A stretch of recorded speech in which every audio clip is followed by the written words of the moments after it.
अस्सलाम वालेकुम, नमस्ते, हेलो एंड वेलकम। मैं मोहम्मद मुदस्सिर आलम। जैसा कि आप सबको पता है, बाय प्रोफेशन मैं एक पब्लिक रिलेशन ऑफिसर हूं, जिसे शॉर्ट में पीआरओ कहते हैं। टाइम टू टाइम मैं फेसबुक के माध्यम से या व्हाट्सएप के माध्यम से या यूट्यूब के माध्यम से अलग अलग टॉपिक्स पे अपने व्यूज़, खास करके एजुकेशन से रिलेटेड जो टॉपिक्स होते हैं उसमें मैं अपने ओपिनियन को रखता हूँ, शेयर करता हूँ आप सबके साथ। और आपके फिर कमेंट फीडबैक आते हैं, और साथ ही साथ वो इशू जो सोसाइटी को कहीं ना कहीं प्रभावित करते हैं, उससे सोसाइटी इन्फ्लुएंस होती है, सोसाइटी को फ़र्क पड़ता है, उस पर भी मैं ओपिनियन रखता हूँ। आज की इस वीडियो में जो टॉपिक मैं डिस्कस करने जा रहा हूँ वो टॉपिक रिलेटेड है यूनियन पब्लिक सर्विस कमीशन यानी यूपीएससी 2021 के रिजल्ट से रिलेटेड है। जैसा कि आप सबको पता है कि 30 मई 2022 को यूनियन पब्लिक सर्विस कमीशन ने 2021 के रिजल्ट की घोषणा की है। इसके बाद एक डिस्कशन आया है, डिस्कशन खास करके जिस इलाके को मैं बिलोंग करता हूँ, किशनगंज कटिहार, वहाँ से एक डिस्कशन आया है कि किसी सुरजापुरी का, जैसा कि सुरजापुरी आप सबको पता है कि डायलेक्ट है, एक बोली है, और ख़ास करके इस रीजन में रहने वाले लोग, जो कि अगर बिहार की बात करें तो किशनगंज, कटिहार, अररिया, पूर्णिया और वेस्ट बंगाल के उत्तर दिनाजपुर डिस्ट्रिक्ट में ये बोली बोली जाती है। हालांकि बोली बोली जाती है, लेकिन इसका जो बेसिक कनेक्शन आप देखेंगे सुरजापुरी का, वो इकोनॉमिकली वीकर सेक्शन है, जिसके वजह से सबका फोकस यहाँ रहता है कि ये आगे बढ़ रहे हैं या नहीं बढ़ रहे हैं। और एक जो अकेला एक अच्छा अवेन्यू दिखता है जिससे कि काफ़ी आगे लोग बढ़ सकते हैं, डेवलपमेंट हो सकता है, विकास हो सकता है, उसमें नज़र सबकी रहती है कि एजुकेशन फील्ड में, हायर एजुकेशन में, और ख़ास करके यूपीएससी में या आईआईटीज़ में या फिर बीपीएससी में उस इलाके के जो यूथ्स हैं वो क्वालिफाई कर रहे हैं या नहीं कर रहे हैं, क्या परसेंटेज है उसका, ये एक चर्चा का विषय रहता है। तो मैंने देखा कि फेसबुक पे और व्हाट्सएप पे इस पे काफ़ी डिस्कशन हो रहा है, तो मुझे लगा कि कुछ ओपिनियन मैं भी आपके साथ शेयर करूं, जो मेरे अपना पर्सनल एक्सपीरियंस है और कितना इंपॉर्टेंट है एक आईएएस ऑफिसर बनना या यूपीएससी क्वालिफाई करना या इस तरह की कॉम्पिटिटिव टेस्ट को क्वालिफाई करके अलग अलग ओहदे पे फायज होना, अचीव करना। तो इस पर मैं बात करूँगा, इसमें प्रॉस एंड कॉन्स दोनों की बात होगी, अच्छाइयाँ बुराइयाँ। तो शुरुआत मैं अच्छाई से करूँगा। तो शुरुआत करते हैं union public service commission UPSC से। यूपीएससी गवर्नमेंट ऑफ इंडिया की एक एजेंसी, एक बॉडी है जो कंडक्ट करवाती है इंडियन एडमिनिस्ट्रेटिव सर्विसेज के लिए। हर साल एग्ज़ाम कंडक्ट होता है। इसके साथ साथ कुछ एलाइड सर्विसेज होते हैं, उसके लिए भी ये टेस्ट कंडक्ट होता है। तो रैंक वाइज आपको आईएएस मिलता है, फिर अलग अलग फील्ड के अलग अलग ऑफिस के रिक्वायरमेंट के हिसाब से आपको ऑफिसर मिलते हैं। काफ़ी लाइमलाइट रहता है, इंडिया ही नहीं, इंडिया से बाहर भी इसका काफ़ी नाम है और काफ़ी एक प्रीमियम तरह का एक इनका टेस्ट माना जाता है इस सेक्टर में जाने के लिए। जैसे कि आप आईएएस बनते हैं, बड़े ऑफिसर बनते हैं, बाबू बनते हैं। तो बात आती है कि जब इतना लाइमलाइट है, इतनी डिस्कशंस होते हैं, तो ऑब्वियसली इसका डिमांड भी होगा, लेकिन नंबर ऑफ़ सीट्स काफ़ी कम होते हैं। इस वजह से कंपटीशन काफ़ी हाई है। कई चरणों में ये कंपटीशन होता है। पहले आप पीटी होती है, फिर मेंस होता है, फिर इंटरव्यू होता है। तो 3 चरणों में ये प्रक्रिया होती है।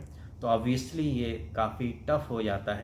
आईएएस बनने के बाद क्या होता है, शायद बहुत कम ही लोग उसकी तरफ ध्यान देते हैं। आईएएस के बाद आपको जिम्मेदारी मिलती है, अलग अलग पोजीशंस में आपको काम करना होता है। पहले आप ट्रेनिंग जाते हैं, ट्रेनिंग के बाद आपको कहीं पोस्टिंग की जाती है। कभी होता है किसी सरकारी किसी विभाग में आपको दिया जाता है, पहले वहाँ पे आपकी पोस्टिंग होती है। कंट्रोलर जो भी होता है उसका पोजीशन होते हैं, अलग अलग पोस्ट होते हैं उसमें।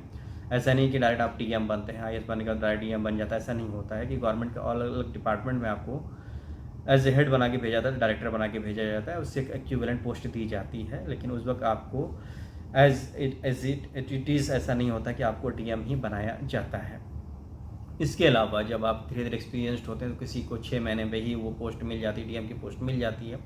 इससे रिलेटेड जितने भी नीचे के जो रैंकिंग वाले हैं, ऐसा नहीं होता कि हर कोई डीएम बनता है। रैंकिंग के हिसाब से गवर्नमेंट के अलग अलग एजेंसीज हैं, उसमें आपको अलग नीचे के लेवल से आपको दिया जाता है। ऐसा नहीं कि एक बार में ही आपको हायर लेवल दे दिया जाता है, आपको अपॉइंट किया जाता है। और कुछ पोजीशन तो ऐसे होते हैं कि आपको सेक्शन ऑफिसर लेवल तक भी ज्वाइनिंग मिलती है। तो ये भी एक बहुत बड़ा मिथ है, जिसमें ये कहा जाता है कि जो लोग भी यूपीएससी क्वालिफाई करते हैं हर कोई डीएम बन जाता है, और इस तरह की बातें होती हैं सोसाइटी में। तो मैं क्लियर करना चाहूँगा, ऐसा नहीं है कि आपको एज ए सेक्शन ऑफिसर भी स्टार्ट करना पड़ सकता है। हाँ, धीरे धीरे आप प्रमोट होके आप ऊपर जा सकते हैं, और उसमें अगर हायरार्की अच्छी रही, आपका परफॉर्मेंस अच्छा रहा, तो फाइनली हो सकता है कि आपको किसी ज़िले की जिम्मेदारी दे दी जाए। लेकिन इसकी कोई गारंटी नहीं होती, हर कोई वहाँ तक नहीं पहुँच सकता। तो इसको इतना बड़ा हवा बना के जो रखा हुआ है कि एक प्रीमियर टेस्ट है, जिसमें बैठने के बाद रैंकिंग लाने के बाद आप डीएम बन सकते हैं, आप बहुत बड़े पोस्ट पे पहुंच सकते हैं, वो ठीक है, लेकिन एक नंबर ऑफ़ कैंडिडेट जिनको उस लेवल तक जाना होता है वो कम है।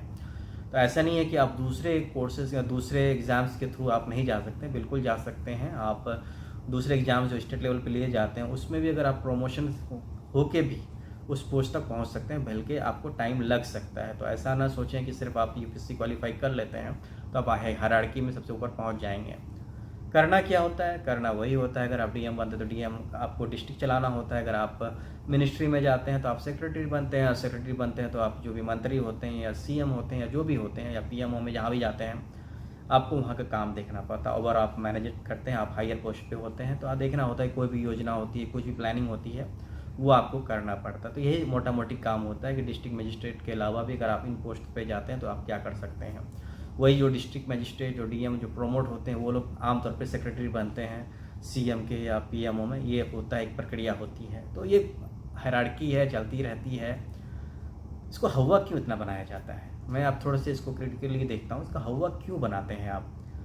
अगर आप देखें तो इंडियन एडमिनिस्ट्रेटिव सर्विस जो कंस्टिट्यूट हुआ है ये ब्रिटिश एरा में ही कंस्टिट्यूट हुआ था। इसके मॉडल्स ऑपरेंडाई, काम करने का तरीका मोर और लेस उसी पैटर्न पे ही आ रहा है। काम वही है कि सरकार को चलाना या मिनिस्ट्री को चलाना या किसी विभाग को चलाना, इसमें इनका कंट्रीब्यूशन होता है, बिल्कुल बहुत बड़ी बात है।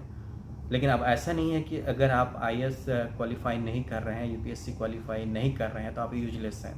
ऐसा कुछ भी नहीं है, क्योंकि सोसाइटी ने इस तरह से परसेप्शन दिया है, ऐसे परसीव किया है कि बस यही सोसाइटी, ये एलिट सोसाइटी है, यही काबिल है। बाकी दो लोग दूसरे पैरेलल कैडर से आते हैं, उनके पास इतना विज़न नहीं होता है, वो इतने काबिल नहीं होते हैं और उनके पास इतना पोटेंशियल नहीं होता है कि वो कुछ सोसाइटी को पे बैक कर सकते हैं। मैं आपको बता दूं कि अगर आप एक आईएएस बनते हैं तो बेशक आप किसी बड़े ऑफिस को रिप्रेजेंट करेंगे, किसी मंत्री को रिप्रेजेंट करेंगे, लेकिन जिस सोसाइटी से आप बिलोंग करते हैं डायरेक्टली शायद आप पे बैक नहीं कर पाते हैं वहाँ पे, क्योंकि आपका कनेक्शन ऑलमोस्ट टूट जाता है। जो हायरार्की मेंटेन होती है, आप अपने मोहल्ले वालों से या अपने शहर वालों से घुलते मिलते नहीं हैं। किसी स्पेशल फंक्शन में आपको एज ए गेस्ट बुलाया जाता है तभी आप कुछ देर के लिए बातें करेंगे, लेकिन जो इस ऑफिस में आप बैठते हैं वहाँ पे ऐसा नहीं होता कि सोसाइटी के लोग हर दिन जाके आपसे मिल सकते हैं या आप अपनी हर बात अपनी बात आपसे रख सकते हैं। और आम तौर पर जो होता है, जो जिस डिस्ट्रिक्ट के होते हैं उसको उस डिस्ट्रिक्ट में आमतौर पर उनको वहाँ पे बहाली नहीं होती, पोस्टिंग वहाँ नहीं होती है। तो ऐसे भी आप डायरेक्ट उस सोसाइटी के कनेक्शन में रहते नहीं हैं, लेकिन एक बना दिया गया है एक कि नहीं भाई, कोई पैटर्न है, आईएएस है तो ही हमारी सोसाइटी आगे बढ़ेगी, बाकी दूसरे कैडर से हैं तो आप इतने इम्पॉर्टेंट नहीं हैं। ऐसा नहीं सोचना चाहिए, ऐसी सोच हमें बदलनी पड़ेगी। आप आईएएस करना चाहते हैं बिल्कुल कीजिए, आपके फैमिली से कोई करना चाहता है, आपके मोहल्ले से कोई करना चाहता है, बिल्कुल करवाइए। लेकिन जो एक गैप बना लिया है सोसाइटी ने कि सिर्फ आईएएस ही होगा तो वो काबिल है और जो लोग दूसरे कैडर से आते हैं वो इतना काबिल नहीं होते हैं या उनसे सोसाइटी को कोई फ़ायदा नहीं है। मैं अगर हकीकत बताऊं कि जो दूसरे कैडर के लोग हैं वो इक्वली उससे ज़्यादा कंट्रीब्यूट करते हैं सोसाइटी के लिए अलग अलग तौर पर, तो उनको भी आपको इक्वली उतना ही इंपॉर्टेंस देना चाहिए। सिर्फ 4 दिन फेसबुक पे आके आपने पोस्ट कर दिया, कुछ ग्रीवांसेस शो कर दी कि सुरजापुरी कोई आ नहीं पा रहा, तो इससे कुछ होना नहीं है।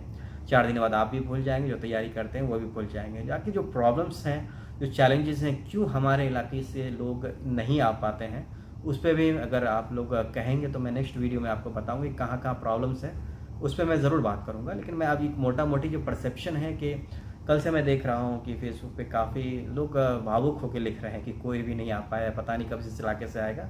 परेशान होने की ज़रूरत नहीं, एक रूटीन प्रोसेस है, आता है नहीं आता है ठीक है। बहुत बड़ा प्रीमियम टेस्ट है, एग्ज़ाम है, जिसके लिए काफ़ी लेवल की तैयारी करनी पड़ती है। आपके इलाके से बच्चे नहीं आ पा रहे हैं, आएंगे आगे चल के, हो सकता है आगे वाले 15-20 साल में आने लगे।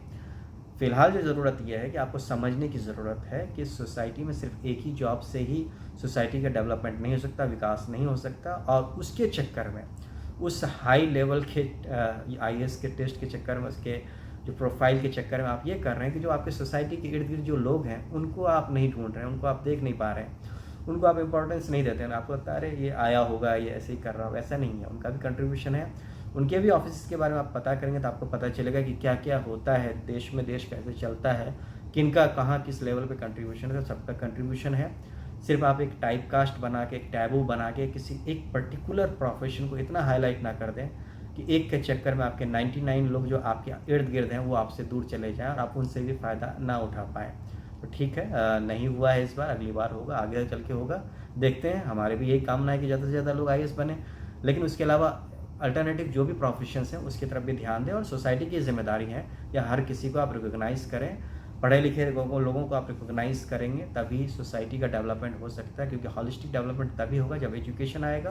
तो एजुकेशन की तरफ फोकस करें और एजुकेशन के लिए आपकी भी जिम्मेदारी बनती है कि आप स्कूल लेवल से ही अपने बच्चों को या अपने रिश्तेदारों को गाइड करें कि वो पढ़ाई की तरफ आगे जाएं। और ठीक है, आईएएस के लिए भी वो बैठें, लेकिन उसके पैरेलल जो एग्ज़ाम्स हैं उसके लिए भी वो उतना ही एफर्ट लगाएं और जो भी निकलता है उसको आप सेलिब्रेट करें। ऐसा ना करें कि सिर्फ आईएएस निकलने से ही आप उसको बुला के स्टेज में उसको आप इनवाइट करते हैं, उनको फेलिसिटेट करते हैं और वहीं इक्वली किसी, मैं नाम पर्टिकुलरली इसलिए नहीं ले रहा कि किसी को नाराज़गी ना हो, दूसरे प्रोफेशन के लोग भी जिसको सरकारी नौकरी मिलती है या कॉर्पोरेट जॉब मिलता है उसको आप रिकग्नाइज नहीं करते हैं, उसको आप प्लेटफॉर्म नहीं देना चाहते, उनको आप स्टेज देना नहीं चाहते क्योंकि आप उसको कहीं ना कहीं इग्नोर कर रहे हैं। तो ऐसा ना करें, ये गलत है। आपको समझना चाहिए कि हर प्रोफेशन का अपना अपना एक इम्पॉर्टेंस होता है। हर कोई काम करते हैं, पैसे कोई ज़्यादा कमाते हैं, कोई कम कमाते हैं, इस पर कोई दो राय नहीं है। आपको ये देखना है कि सोसाइटी कैसे आगे बढ़ेगी, इसमें सबका कंट्रीब्यूशन इक्वल होता है, इसलिए सबको रिकग्नाइज़ करने की ज़रूरत है। इस वीडियो को बनाने का मकसद मेरा यही था कि जो मिथ थे, कुछ जो आपके दिमाग में, जो लोगों के दिमाग में जो बातें चलती हैं, कुछ चीज़ों को लेके ज़्यादा वो बिल्कुल क्रेज़ी हैं और कुछ चीज़ों को बिल्कुल इग्नोर करते हैं जो आपके इर्द गिर्द ही हैं। आप अपने मोहल्ले में ही देखेंगे तो अच्छे अच्छे काबिल लोग हैं जो पढ़ लिख के अच्छे अच्छे ओहदों पे फाइज हैं, उनको भी थोड़ा सा टटोलिए, उनसे भी आपको बहुत कुछ मिलेगा। और जो आप डेवलपमेंट चाहते हैं पर्सनल या सोशल या नेशन वाइड, उन लोगों से ज़्यादा मिलेगा, ना कि एक आईएएस ऑफिसर से। एक मैं पर्सनल एक्सपीरियंस पे बोल रहा हूँ, आप अपनों में देखिए, अपनों में ही आपके काबिल आईएएस बैठे हुए हैं, आईपीएस बैठे हुए हैं, उनसे जुड़ें, आपके सारे मसले सॉल्व हो जाएंगे और आप आगे बढ़ सकते हैं। बहुत बहुत शुक्रिया। किसी को बात बुरी लगी हो तो उसके लिए माफ़ी चाहता हूँ, क्योंकि थोड़ी सी बात मुझे एलाबोरेट करना था क्योंकि लोगों तक ये बात पहुँची, इसलिए मैंने थोड़ा सा लंबी बातचीत की। मेरे साथ बेयर करने के लिए बहुत बहुत शुक्रिया। ऐसे ही मैं अगले वीडियो में बताऊंगा कि क्यों हम लैग कर जाते हैं, क्यों सीमांचल का एरिया या फिर सुरजापुरी का है, क्यों हम इतने आईएएस की परसेंटेज हमारी तरफ से ज़्यादा नहीं है, क्वालिफाई क्यों नहीं कर पाते हैं यूपीएससी के एग्ज़ाम को या दूसरे कॉम्पिटिटिव एग्ज़ाम को। बहुत बहुत शुक्रिया।